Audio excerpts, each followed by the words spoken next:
Captain Jake Morrison stared out the window of his ship as Kepler Station grew larger in the distance. The massive space station looked like a giant wheel spinning slowly in the darkness of space. Ships from dozens of different alien worlds moved around it like busy insects. Jake had been to the station many times before, but today felt different. The message from the Galactic Council had been urgent and strange. "Captain, we'll dock in 10 minutes, said his pilot, Lieutenant Ben Taylor. The young man looked nervous. Everyone on the ship felt it. Something big was happening. Jake nodded and walked to his quarters to put on his dress uniform.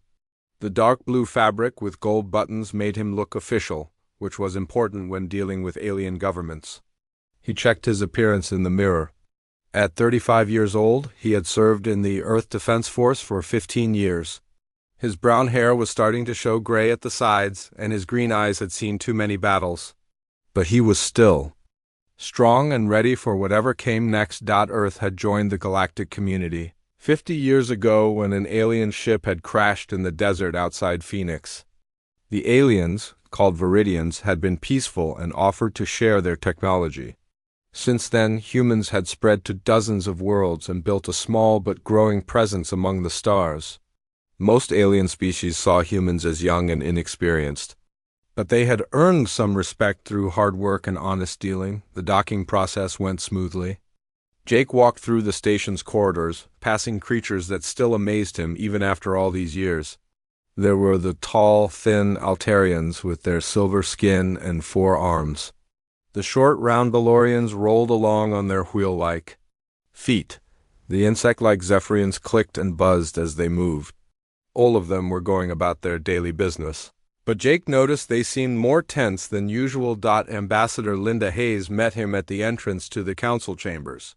She was a sharp woman in her 40s with short black hair and intelligent dark eyes.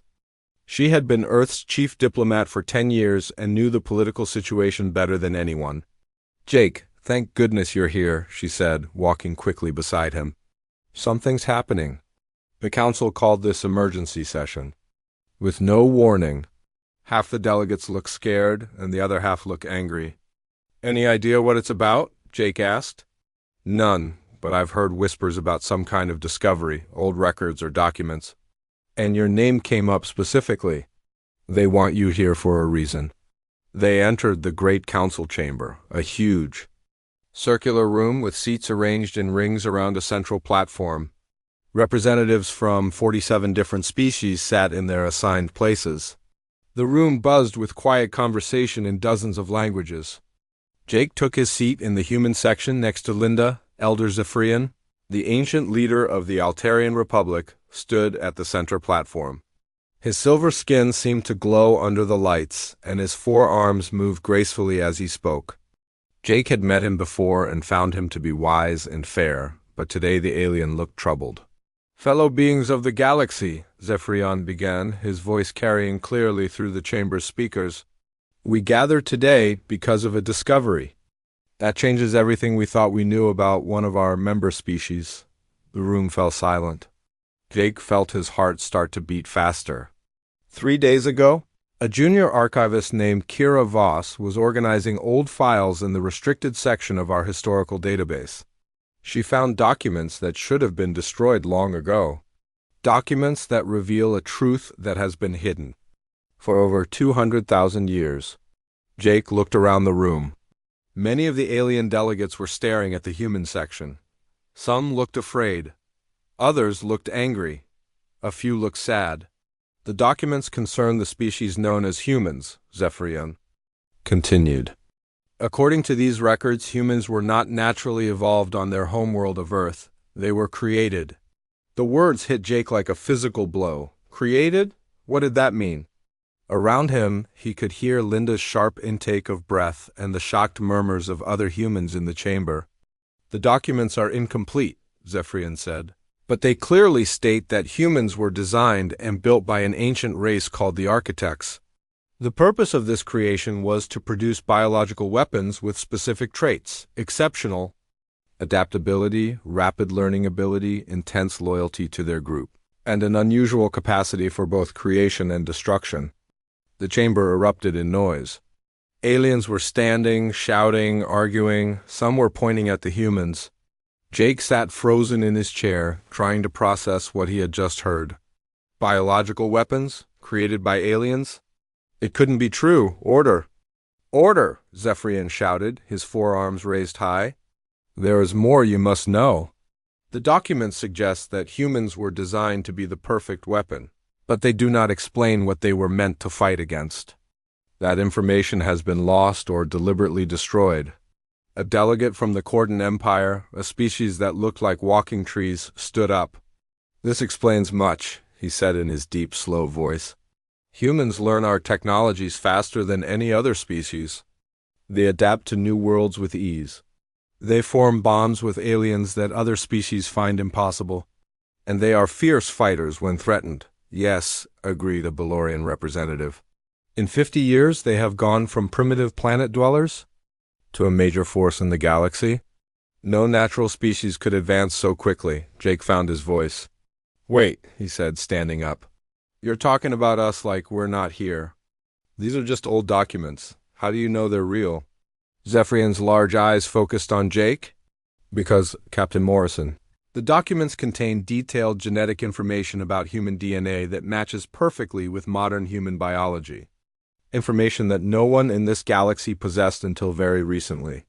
The knowledge could only have come from the beings who created your species. Linda stood up beside Jake. Even if this is true, and I'm not saying it is, humans have been peaceful. Members of the galactic community for 50 years. We've never acted like weapons or shown any desire to conquer other species. That may be true, said a Zephyrian delegate, clicking his mandibles nervously. But the fact remains that humans were designed to be killers. Who knows what triggers might be built into their genetic code? What if they suddenly turn violent? Or what if their creators return, added another alien. What if the architects come back and activate their weapons? The room filled with frightened voices. Jake could see fear in the eyes of beings he had worked with for years, beings he had thought were friends. The trust that had taken decades to build was crumbling in minutes. Silence, Zephyrian commanded. There is more. The documents mention that the architects faced some kind of great threat, something that required the creation of a warrior species. But the nature of this threat is not clear. What we do know is that the architects disappeared completely from the galaxy over 100,000 years ago. No trace of them has ever been found. Jake felt cold inside. What are you saying? That we're some kind of sleeping weapons waiting to be activated? We don't know, Zephyrian admitted. But the Council has voted, until we can learn more about your origins and the true purpose of your creation. All human military vessels will be restricted to your home systems. Human colonies will be monitored. And Captain Morrison, you will lead a team to investigate these claims and find the truth. And if we refuse? Linda asked. Then humans will be considered a threat to galactic security, Zephyrian said sadly. I'm sorry, my friends. I know this is difficult. But the safety of 46 other species must come first. Jake looked around. The chamber had faces that had turned cold and suspicious. 50 years of friendship and cooperation had been destroyed in one afternoon. As he left the chamber with Linda, he could hear the aliens already discussing how to contain the human threat. Walking through the station corridors, Jake noticed that alien beings moved away from them now. Guards watched them carefully. Everything had changed. What do we do now? Linda asked. Jake straightened his shoulders. We find the truth. If humans really were created as weapons, I want to know why. And I want to know what we were supposed to fight against. Behind them, emergency broadcasts were already going out to every human world in the galaxy. The message was simple and terrifying. Humanity was no longer welcome among the stars. Jake Morrison stood in the briefing room of his ship, the EDF Horizon, looking at the small team he had assembled. 3 days had passed since the shocking announcement at the Galactic Council, and the situation was getting worse by the hour. Human colonies were reporting that alien trading ships were no longer visiting. Some worlds were being watched by alien military vessels from a distance. Fear was spreading through human space like a disease. All right, people, Jake said to his Team, we have a job to do. We need to find out if these documents are real, and if they are, we need to learn the whole truth about human origins. Dr. Elena Rodriguez sat at the table, her laptop open with star charts displayed on the screen. She was a small woman with dark hair and bright eyes who had spent 20 years studying alien ruins and ancient cultures. If anyone could find traces of the mysterious architects, it would be her. I've been going through every database I can access, she said. The name architects appears in a few very old alien legends, but most species dismiss them as myths. They were supposed to be master builders who could create entire worlds and shape life itself. Commander Rick Chun, Jake's tactical officer, leaned forward. He was a stocky man with graying hair and scars from a dozen battles. If these architects were real, where did they go? You don't just disappear from the galaxy without leaving traces. That's what we're going to find out, Jake replied. But first, we need to examine the documents ourselves. The Council won't let us see them, but I have a contact who might help. The contact was Elder Zephyrian himself. The ancient alien had requested a private meeting with Jake, which surprised everyone. They met in a small conference room on Kepler Station, away from the watching eyes of other Council members. Captain Morrison, Zephyrian said, his forearms folded carefully.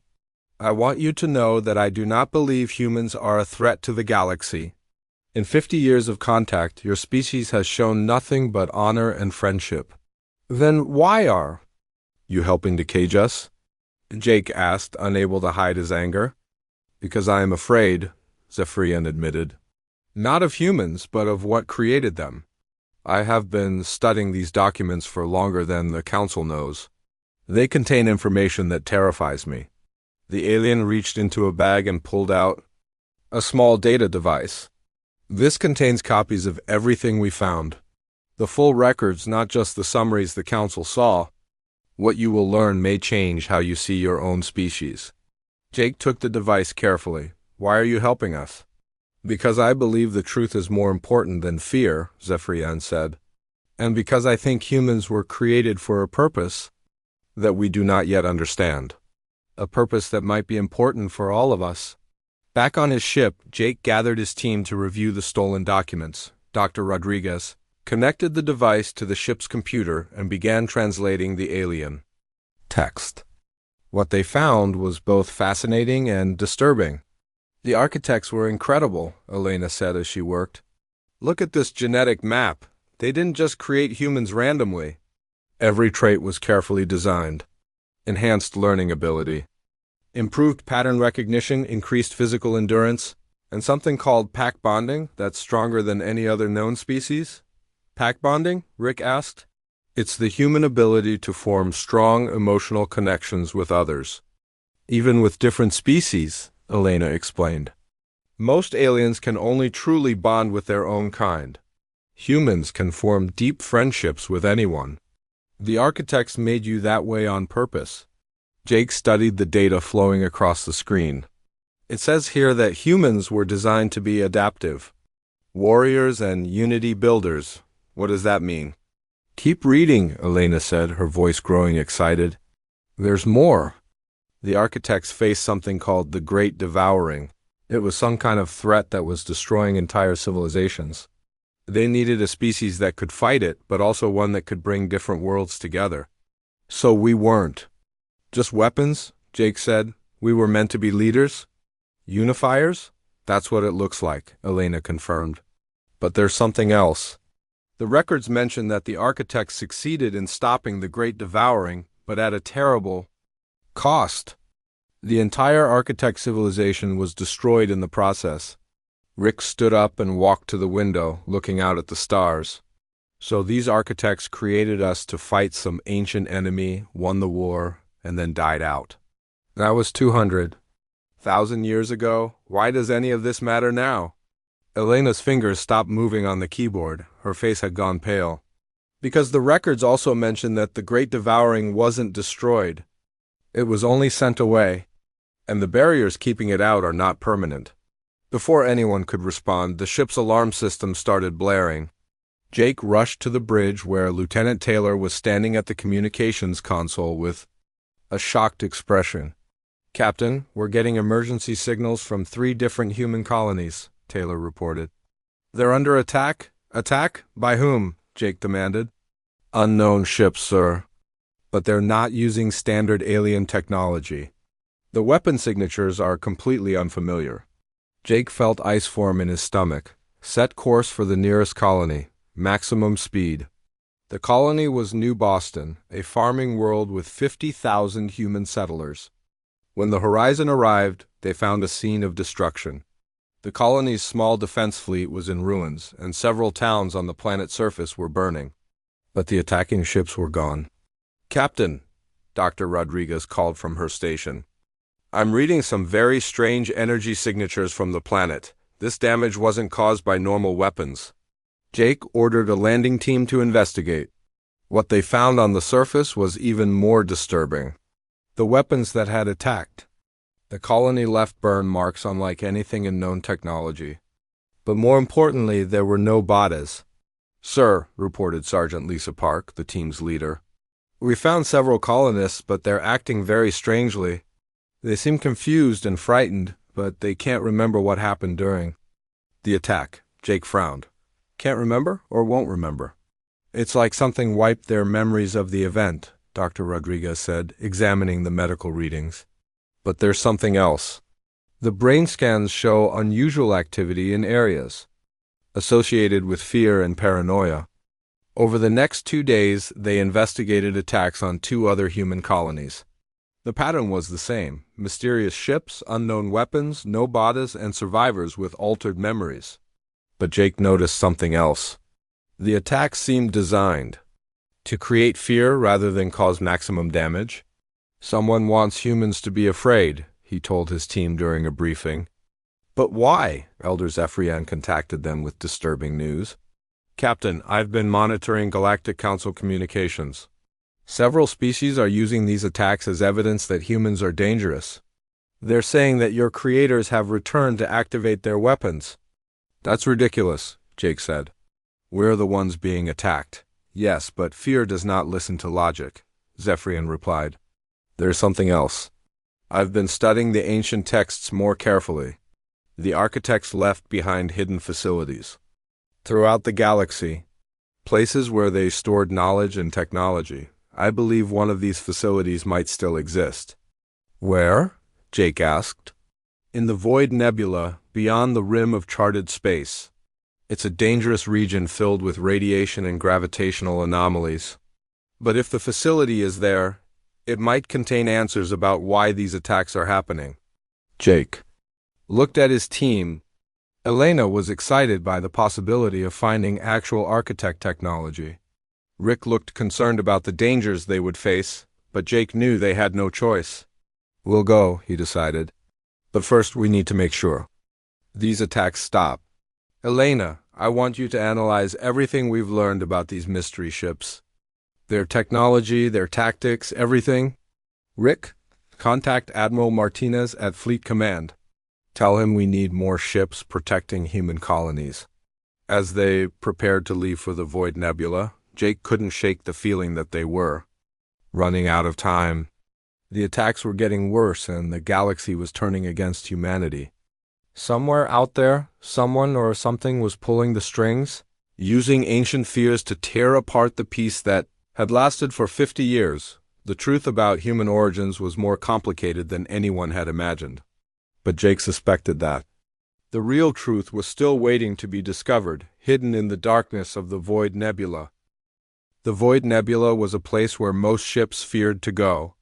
It stretched across 3 star systems like a giant purple and black cloud, filled with deadly radiation and strange gravitational fields that could tear a ship apart. Jake Morrison stared at it through the bridge windows of the Horizon as they approached the coordinates Elder Zephyrian had given them. "Sir, I'm reading massive energy interference," reported Lieutenant Taylor from the pilot's seat. "The nebula is scrambling our sensors and communications. We'll be flying blind in there." "Dr. Rodriguez, what do you make of this?" Jake asked. Elena looked up from her science station, her face pale but excited. "The energy patterns are unlike anything I've seen before. It's almost like the nebula itself is artificial, designed to hide something inside. Commander Rick Chun checked his tactical displays. Captain, I don't like this. If we get into trouble in there, no one will be able to help us. And if there really is an ancient alien facility inside, we don't know what kind of defenses it might have. Jake understood Rick's concerns, but they had no choice. The attacks on human colonies were getting worse, and the Galactic Council was talking about taking direct action against humanity. They needed answers, and this hidden facility might be their only chance to find them. Take us in slowly, Jake. Ordered. Stay alert for anything unusual. The horizon moved into the nebula like a fish swimming into dark water. The purple clouds swirled around them, and their instruments began acting strangely. The ship's lights flickered and strange sounds echoed through the hull. Captain, I'm detecting something big ahead, Elena called out. It's huge, maybe 10 kilometers across. As they moved closer, the shape became clearer. It was a massive structure, unlike anything any of them had ever seen. It looked like a giant crystal flower made of metal and strange glowing materials. Parts of it were rotating slowly, and lights pulsed along its surface like a heartbeat. My God, Elena whispered. It's beautiful. And completely impossible, Rick added. How has something this big stayed hidden for so long? Jake studied the structure carefully. Elena, are you picking up any life signs? I'm getting some readings, but they're very faint. There's definitely power running through the structure, but it's operating at minimal levels, like it's in some kind of sleep mode. Sir, I'm detecting a docking bay, Taylor reported. It's opening for us. Jake felt his heart beat faster. Someone knows we're here. Elena, any signs of weapons or defenses? None that I can detect. But Captain, the technology here is so advanced that I might not recognize their weapons even if I saw them. Jake made his decision. Take us in. If whoever built this place wanted to destroy us, they could have done it already. The horizon settled into the docking bay, which sealed itself behind them. The bay filled with breathable atmosphere, and they could see that the artificial gravity was working. Everything seemed to be welcoming them. Full environmental suits. Jake ordered. We don't know what we'll find in there.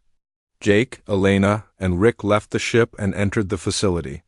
The corridors were wide and filled with a soft, warm light that seemed to come from the walls themselves. The architecture was flowing and organic, like the inside of a living creature rather than a building. The air is clean, Elena reported, checking her instruments. In fact, it's cleaner than most human worlds. And the gravity is exactly what we're used to. They walked deeper into the facility, following corridors that seemed to guide them toward the center. Along the way, they passed rooms filled with strange equipment and displays covered in alien writing. Elena stopped to photograph everything, her scientific curiosity overcoming her caution. Look at this, she said, pointing to a wall covered in symbols. These aren't just decorations, they're some kind of historical record. I think they're showing the story of the architects. The symbols showed a race of tall, graceful beings who had built an advanced civilization across the galaxy. But the peaceful images changed as they continued down the corridor. The later symbols showed darkness spreading from world to world, and the architects fighting against something terrible. The Great Devouring, Jake said quietly. This is the war Zephyrian's documents mentioned. They reached the center of the facility, a massive chamber with a raised platform in the middle. On the platform was a single chair, and in the chair sat a figure that took their breath away. It was clearly an architect, but unlike any alien they had ever seen. The being was tall and slender, with pale blue skin that seemed to glow faintly. It had 4 arms like the Altarians, but longer and more graceful. Its head was elongated with large, kind eyes that were currently closed. Is it alive? Rick asked, his hand moving toward his weapon. Elena approached carefully with her scanner. Yes, but just barely. It's in some kind of deep sleep or preservation state. The life signs are so slow that it might have been like this for thousands of years. As Elena spoke, the being's eyes opened slowly. They were deep blue, like looking into the ocean, and filled with ancient sadness. The architect looked at each. of them in turn, and Jake felt like it was seeing into his soul. "Humans," the being said in perfect English, its voice like wind through trees. "You have come at last. I am the curator, the last of my people. I have been waiting for you."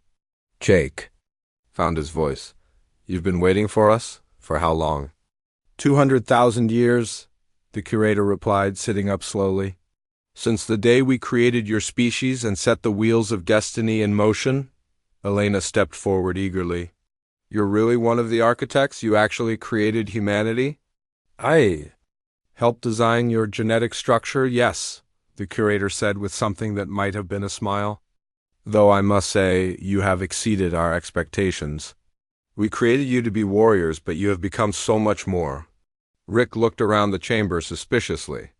"If you've been waiting for us, then you know what's happening. The attacks on our colonies, the fear spreading through the galaxy." "Are you behind this?" The curator's expression grew sad. "No, Commander Chun, but I know who is. The enemy we thought we had defeated has returned. The Devourers are trying to break free from their prison." "The Devourers?" Jake asked. "That's what the Great Devouring was. Not what, Captain Morrison? Who?" The curator stood up, moving with surprising grace for someone who had been sleeping for millennia. "The Devourers are not from this dimension. They are beings of pure hunger and hatred who exist to consume and destroy. They cannot be killed by normal weapons because they are not truly alive as we understand life." The curator walked to the wall and touched a symbol. The chamber filled with holographic images showing the ancient war. Jake and his team watched in horror as entire worlds were consumed by dark shapes that seemed to eat light itself. "The Devourers feed on fear, anger, and despair," the curator explained. "They turn species against each other, creating the negative emotions they need to grow stronger. When they are strong enough, they consume entire civilizations, leaving nothing but empty worlds behind. But you stopped them," Elena said. "The records say the architects won the war." "We did not win," the curator corrected. "We sacrificed ourselves to build a prison that would hold them in their own dimension. But the prison was never meant to last forever. It requires constant energy to maintain, and that energy comes from the positive emotions of the galaxy's living beings. Hope, love, friendship, unity." Jake felt understanding dawn on him. "And now someone is trying to destroy those positive emotions. The attacks on human colonies, the fear spreading through the galaxy. Someone is trying to weaken the prison." "Exactly," the curator said. "But it is worse than that. The Devourers have found a way to influence minds across the dimensional barrier. They are using willing servants in this dimension to do their work." Rick clenched his fists. Who would be crazy enough to help these things?" "Those who believe that the galaxy would be better off without humans," the curator replied. "They think that by eliminating your species, they can prevent the Devourers from returning. They do not understand that humans are the key to keeping the prison strong." Elena looked confused. "I don't understand." "How are humans the key?" The curator turned to her with those deep blue eyes. "Because humans were designed to be the opposite of what the Devourers represent. Where they bring fear, humans bring hope. Where they cause division, humans build unity. Where they consume, humans create. The stronger humanity becomes, the stronger the prison becomes." "But why are we under attack?" Jake asked. "If we're supposed to be keeping these things locked up?" "Because the Devourers are desperate," the curator explained. "The prison is indeed weakening, but not because of what humans are doing. It is weakening because they are not doing enough. Humanity needs to reach its full potential, to become the leaders and unifiers they were designed to be. Only then will the prison be strong enough to hold the Devourers forever." The curator walked to another part of the chamber and activated more displays. "I have been preparing for this day, training systems and weapons that only humans can use. But first you must understand the true nature of your enemy." Jake looked at the images flowing around them, showing the corruption spreading through the galaxy. "How do we fight something that isn't really alive?" "By being more alive than ever before," the curator replied.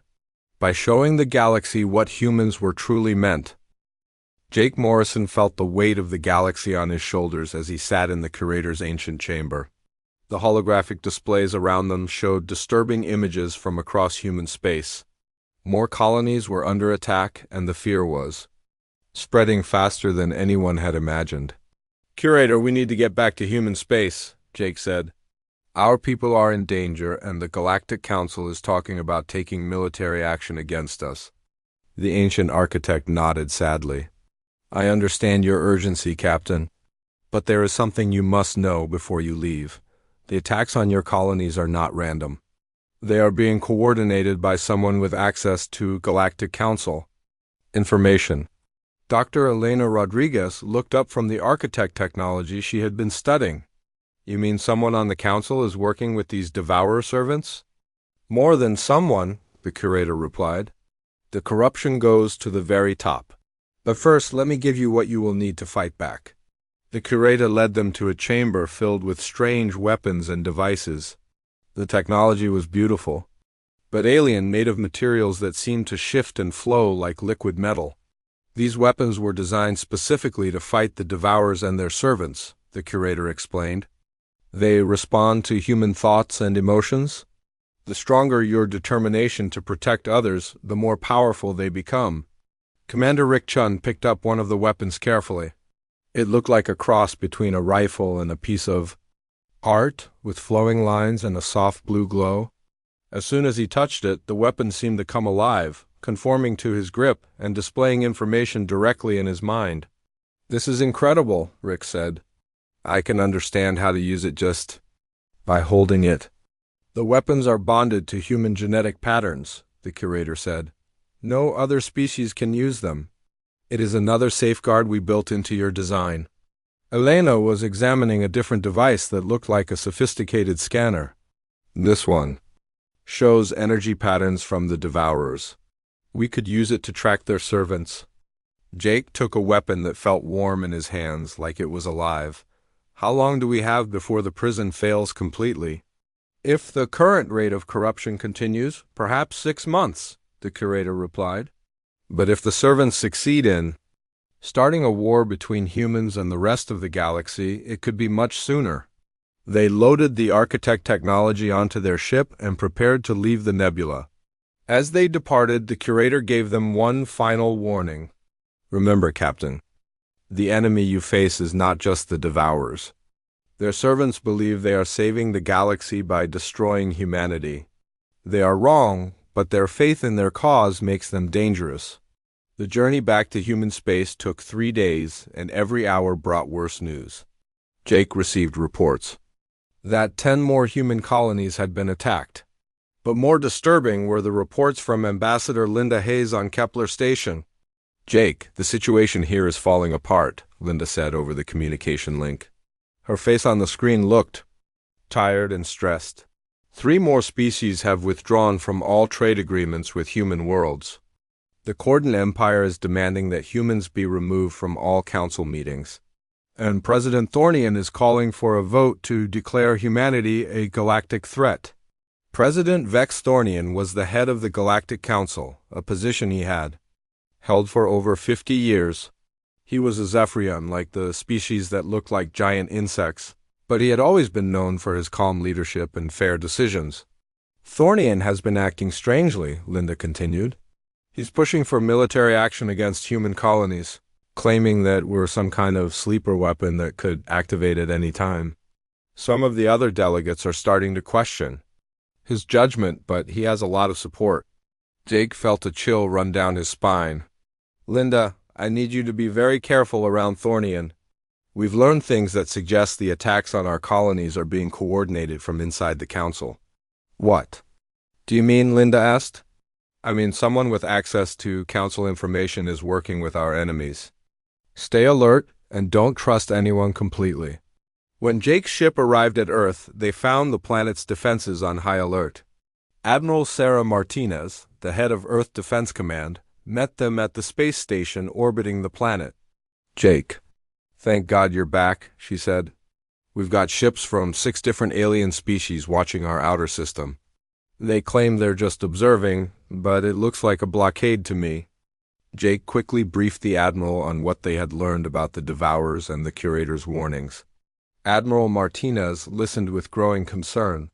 "So you're telling me that humanity was created as a weapon, but not the kind of weapon everyone thinks," she said.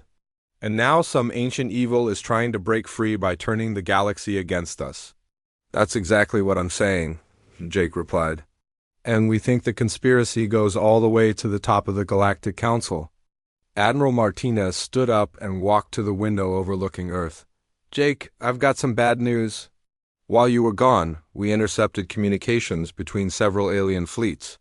They're planning something called Operation Clean Slate. It's a coordinated attack on all human military installations." "When?" Jake asked. "Soon, maybe within days." "And Jake, the operation is being coordinated by President Thornian himself." Jake felt the pieces falling into place. He's one of them. One of the Devourer servants. "It gets worse," Admiral Martinez continued. "We've detected strange energy readings from some of our own people. The same kind of readings Elena found on the attacked colonies. I think some humans are being affected too." Dr. Rodriguez examined the energy readings on her scanner. These match the patterns the Curator showed us. The Devourers are influencing people across the dimensional barrier, making them more aggressive and paranoid. "How many of our people?" Jake asked. "We're not sure," Admiral Martinez replied, "but it's spreading." "Some of our own military commanders are talking about launching preemptive strikes against alien worlds. They think the aliens are planning to wipe us out." Jake realized the horrible cleverness of the enemy's plan. They're playing both sides, making the aliens fear us and making us fear the aliens. The more fear and anger they create, the weaker the prison becomes. Commander Chun was studying tactical displays. "Sir, we've got incoming ships." "Multiple.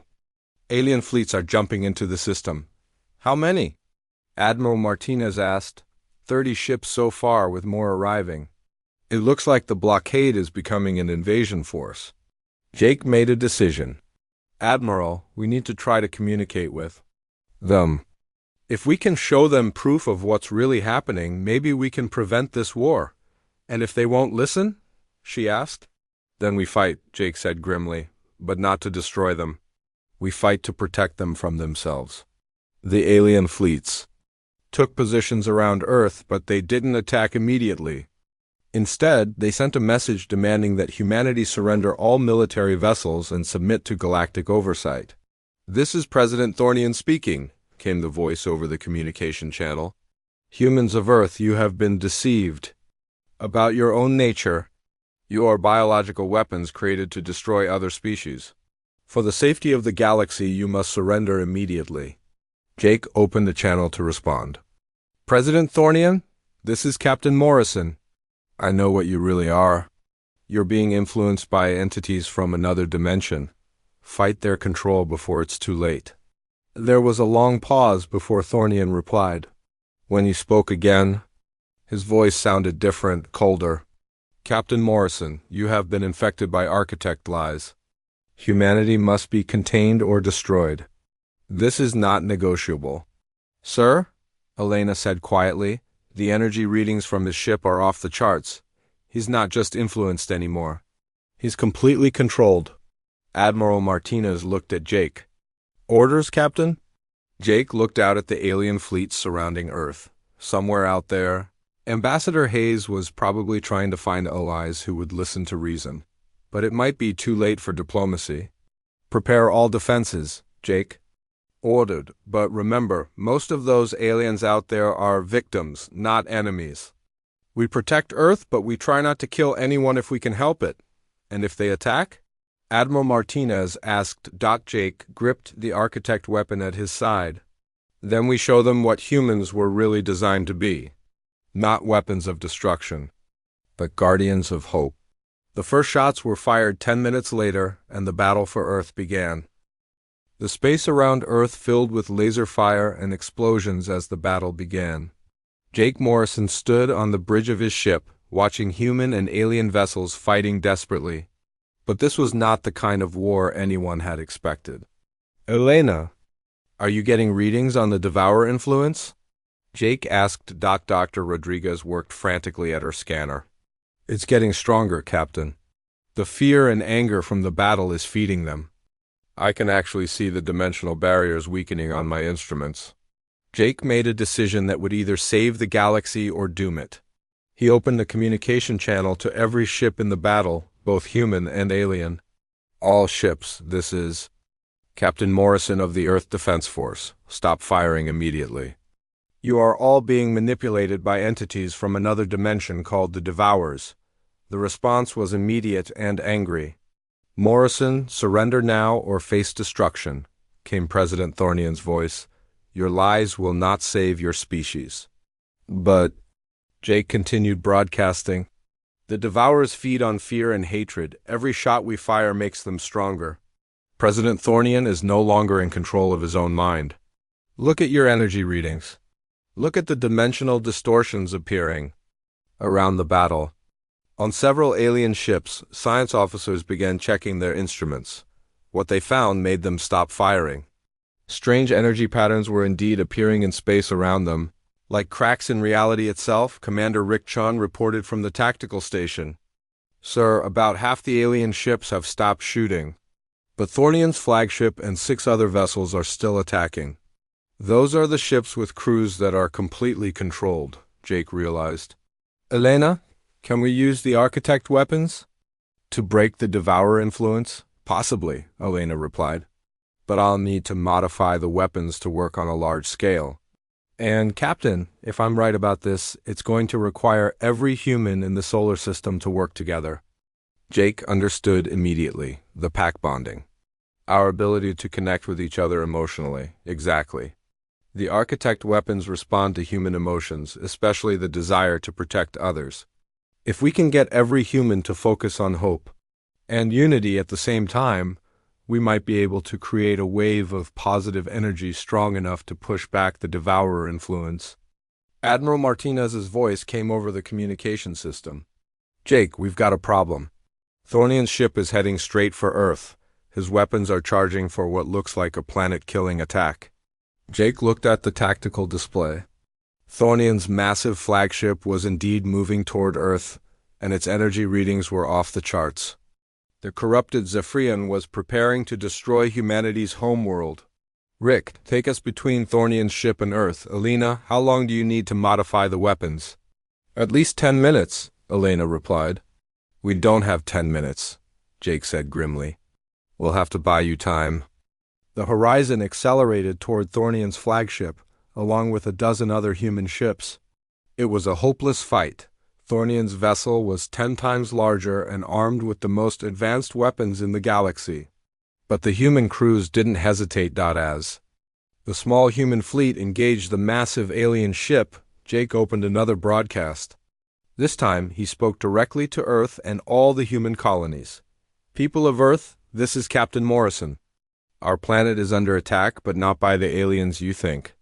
We are facing an ancient evil that feeds on fear and hatred. Right now, I need every human being to focus on why we fight. Not for conquest or revenge, but to protect each other and the innocent. On Earth, billions of humans heard Jake's words. In New York, families huddled together in shelters. In London, children held their parents' hands. In Tokyo, strangers helped each other to safety. Across the human colonies, people who had never met each other felt connected by their shared humanity. Think about what makes us human, Jake continued as his ship shook under enemy fire. Our ability to hope when things look impossible. Our willingness to sacrifice for others. Our power to bring different people together as friends. Dr. Rodriguez worked frantically to modify the Architect weapons while laser blasts exploded around. Almost ready, Captain, but I need more time. Elena, what makes humans special according to the Curator? Jake asked. Our pack bonding ability. Our capacity to form emotional connections across species lines, Elena replied. Jake smiled. Despite the desperate situation. Then let's show the galaxy what that really means. He opened a new communication channel, this time speaking to the alien ships that had stopped fighting. Ships of the Galactic Council, I know many of you are confused and frightened. You've been told that humans are weapons designed to destroy you. But you've worked with us for 50 years. You know who we really are? On the bridge of an Altarian cruiser, Captain Zealous remembered working alongside human engineers to save a damaged space station. On a Belorian science vessel, Dr. Torin thought about the human researchers who had shared their discoveries freely with other species. "We are not your enemies," Jake continued. "We are your friends who happen to be very good at fighting when the people we care about are in danger. And right now, we care about all of you." Something remarkable began to happen. The alien ships that had stopped fighting started moving to protect the human vessels. Altarian cruisers took positions alongside human destroyers. Belorian science ships used their shields to protect Earth's orbital stations. Elder Zephyrian's voice came over the communication system from his own ship. "Captain Morrison is right. I have fought beside humans, and they are not weapons of destruction. They are builders of bridges between species." "Elena, now would be good," Jake said as Thornian's ship prepared to fire its main weapon at Earth. "Ready, Captain," Elena announced. "But everyone needs to focus on the same thing at the same time." Jake took a deep breath and spoke to every human and allied alien in the solar system. "Everyone, focus on hope. Focus on the future we want to build together. Focus on protecting the innocent and building a galaxy where all species can live in peace." Dr. Rodriguez activated the modified architect weapon. The device sent out a pulse of energy that connected with every human mind in the solar system. For a moment, billions of people were linked by their shared emotions of hope, love, and determination to protect others. The effect was immediate and stunning.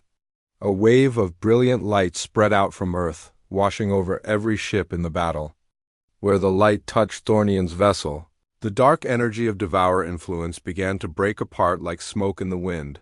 President Thornian's voice came over the communication system. But now it sounded confused and frightened. What have I done? The voices in my head, They're gone." Jake felt the change throughout the solar system. The fear and anger that had driven the battle was being replaced by something else: understanding, compassion, and hope. "Elena, what's happening to the dimensional barriers?" Jake asked. Elena checked her instruments with amazement. "They're strengthening, Captain.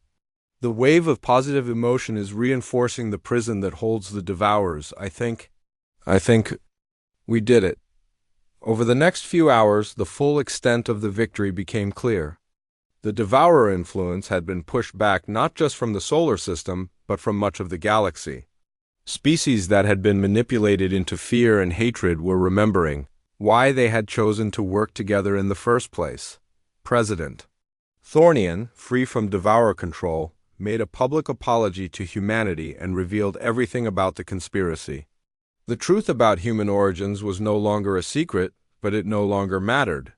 The galaxy had seen what humans really were: not perfect weapons of destruction, but imperfect people who fought hardest when they were protecting others.